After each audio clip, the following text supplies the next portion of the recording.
नमस्कार। मैं संजीव कुमार आज महान स्वामी हरिदास नाद ब्रह्मयोगी को संक्षेप में जानने का प्रयास करेंगे। भक्त चरितामृत के अनुसार स्वामी हरिदास का जन्म सन 1480 ईस्वी जन्माष्टमी को हुआ था। इनकी माता का नाम गंगा देवी और पिता का नाम आसुधीर था। दोनों धार्मिक स्वभाव के और साधु संतों के बड़े भक्त थे। स्वामी हरिदास में बचपन से ही ईश्वर भक्ति में लीन थे। उन्होंने 25 वर्ष की अवस्था में ही संन्यास ले लिया। कुछ समय बाद वे वृंदावन चले गए और निधिवन निकुंज में कुटिया बनाकर रहने लगे। जीवन की कम से कम आवश्यकताओं की पूर्ति उन्हें अधिकतम संतोष देती थी। वे बस ईश्वर की आराधना और संगीत साधना में लगे रहते। कुछ संगीत ग्रंथों में हरिदास को नाद ब्रह्म योगी कहा गया है। कहते हैं कि स्वामी जी ने नाद के माध्यम से ब्रह्म का साक्षात्कार कर लिया था।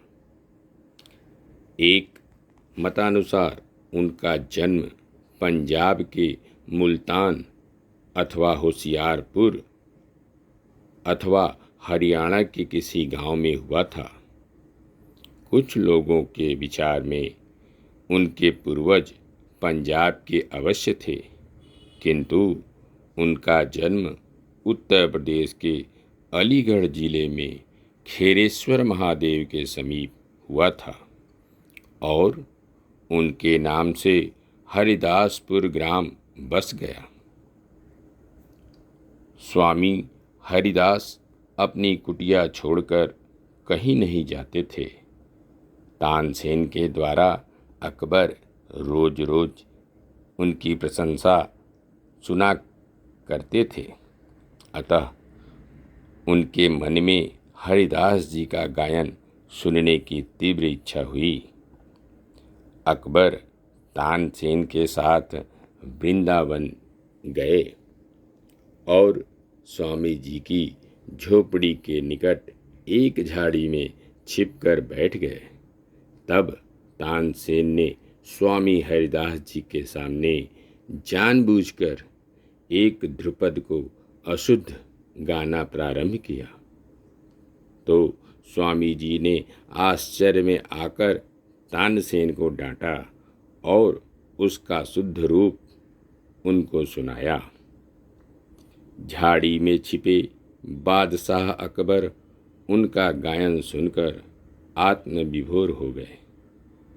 अपने गायन के पश्चात स्वामी जी ने तानसेन से कहा कि तुमने छल से मेरा गायन सम्राट अकबर को सुनवाया है, यह अच्छा नहीं किया। खैर, अब जाओ और बादशाह को यहाँ बुला लाओ। अकबर उनके गायन से अपना सुध-बुध खोकर ऐसे आत्मविस्मृत थे कि उन्होंने जाकर स्वामी जी के चरणों में गिर गए। स्वामी जी वादन में भी पारंगत थे। स्वामी हरिदास की मृत्यु 95 वर्ष की अवस्था में संवत 1634 में हुई।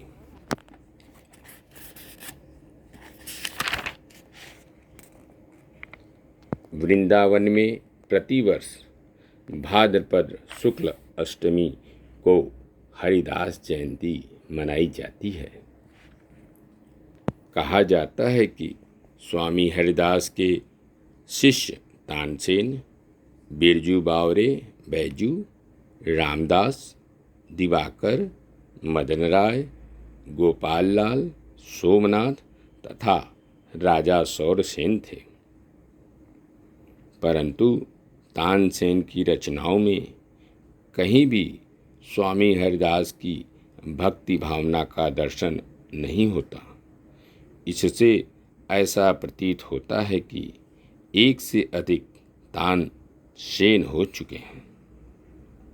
स्वामी हरिदास का उदय ऐसे काल में हुआ था जब भारतीय संगीत अस्तप्राय हो रहा था, किंतु स्वामी जी ने ही उसमें पुनः प्राण प्रतिष्ठा की।